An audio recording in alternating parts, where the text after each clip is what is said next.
Today, we're digging into a real paradox.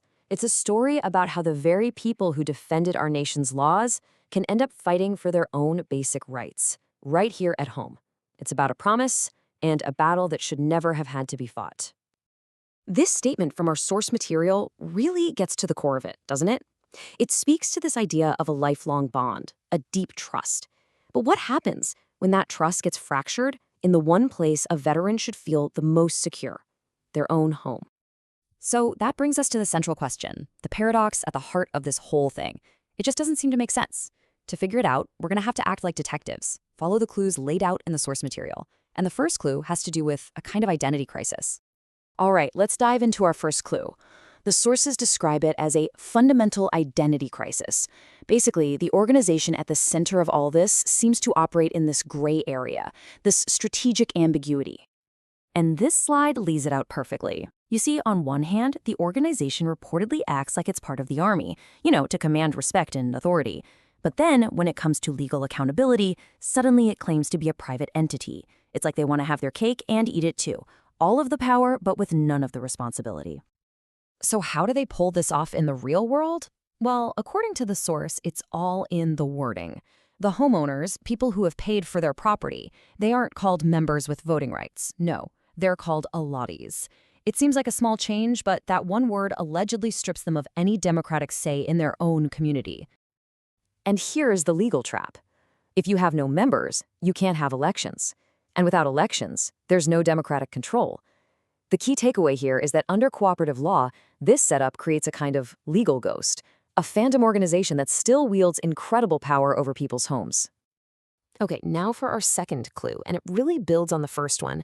This isn't just a structural problem. It's allegedly reinforced by a powerful, unwritten code, taking military culture and applying it in a civilian setting where it just doesn't belong. So think about it. In any other housing society, if there's a dispute, you'd look at the bylaws, you'd look at cooperative law. But here, the allegation is that military rank becomes the final word, trumping the actual rule of law. Now, what happens when you ask a simple question? Something like, can we see the financial records? In a normal democracy, that's your right. But here, that kind of questioning is allegedly reframed as insubordination, a very serious charge in the military. And the result of being labeled insubordinate? The sources describe this chilling effect, a culture of social isolation. People who speak up, who just ask for their basic rights, are reportedly branded as troublemakers and pushed to the side. This table just puts it all in stark contrast. Look at the left. That's how a normal, democratic cooperative should work.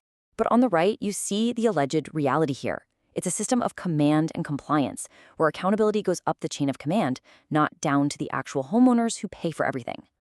So we've got this identity crisis, and we've got a culture of silence. But what does this actually mean for the veterans who live there? What are the real, tangible consequences of a system like this? Well, the fallout, as described in the source material, is just devastating.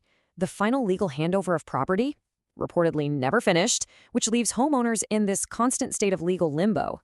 Common areas, which everyone paid for, are sometimes sold off without anyone's consent. The finances are a complete black box, and that fundamental right to form a proper cooperative is denied, leaving them totally voiceless. Now, I want you to look at this number for a second. 52 lakh rupees. That's not just a random figure. Behind that number is a story that really captures the whole problem. According to the source, this was the money made from selling off common property that should have belonged to all the homeowners. But when you look at the financial records, the transaction was allegedly hidden, disguised as a refund of project money from builder. It looks like an illegal sale was made to appear as just a routine financial adjustment, hiding the truth right out in the open. Okay, so after laying out such a huge problem, you have to wonder, is there a way to fix this?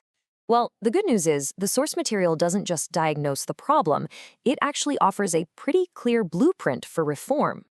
The path forward is basically a complete overhaul. First step, legally rebuild the whole thing as a proper, lawful cooperative. Second, bring in real democracy with free and fair elections. Third, open up the books, get special audits, and give everyone access to the records. And finally, and this is a big one, formally separate the army from the governance of what is, at the end of the day, civilian housing. It's really a return to basics: law, democracy, and accountability. And we're going to end on this final, really powerful thought from the source material. It reframes this entire struggle. It suggests that standing up and demanding your rights isn't an act of betrayal. In fact, it's the ultimate form of loyalty, upholding the very laws and values these veterans built their careers on defending. So it leaves us with a question to think about. When does true loyalty require us to challenge the very institutions we serve?